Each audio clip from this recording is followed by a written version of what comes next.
Welcome to Unit 5 of our New Mexico history class. During this unit, we will consider the Mexican period in New Mexico, which only lasted from 1821 to 1848, and we will also consider the U.S.-Mexico War, or War of North American Invasion, or Intervention, as it's known south of the border in Mexico. So among the things to think about are the different connotations that the names of the war have. So what does it mean that here in the United States we refer to this conflict as the kind of generic U.S.-Mexico War, whereas in Mexico the war is remembered as the War of North American Invasion? What is the difference in terms of the meanings of the titles of this war?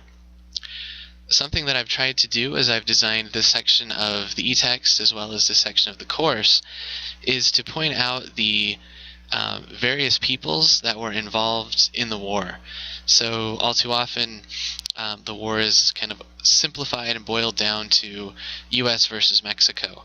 However, what we'll find is that the Nuevo Mexicanos who were involved in the war,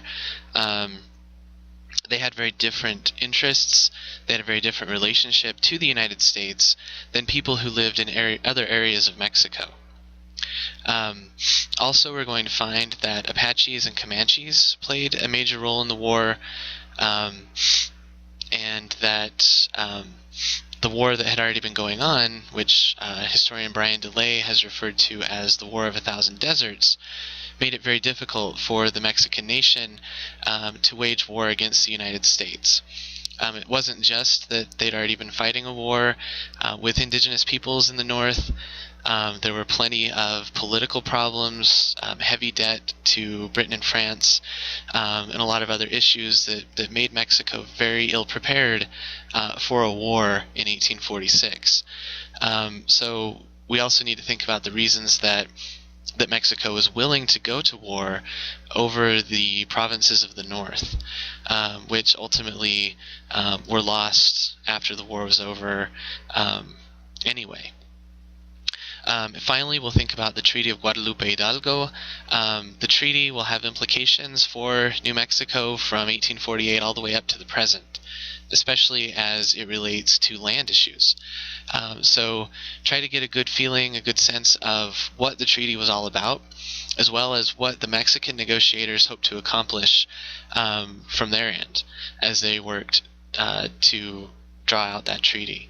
So another of the things that I hope this unit does is that it presents the war not just from the American side but also from the Mexican side of issues as well.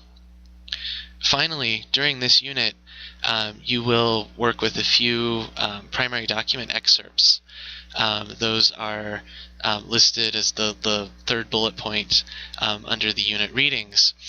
They were taken from primary document readers, so they're not copies of the original documents themselves. They've been transcribed and typed out. But think about how you might want to approach reading primary texts differently than reading the secondary texts that we've mostly been working with up until this point. What different strategies might you want to use in terms of reading them? Also think about the ways in which those documents appear in the secondary readings, in the e-text and in the chapters from New Mexican Lives that we'll be looking at. We'll also be looking a little bit at Brian DeLay's work if you have time to do some of the optional readings. As always, please let me know if you have any questions, and enjoy Unit 5.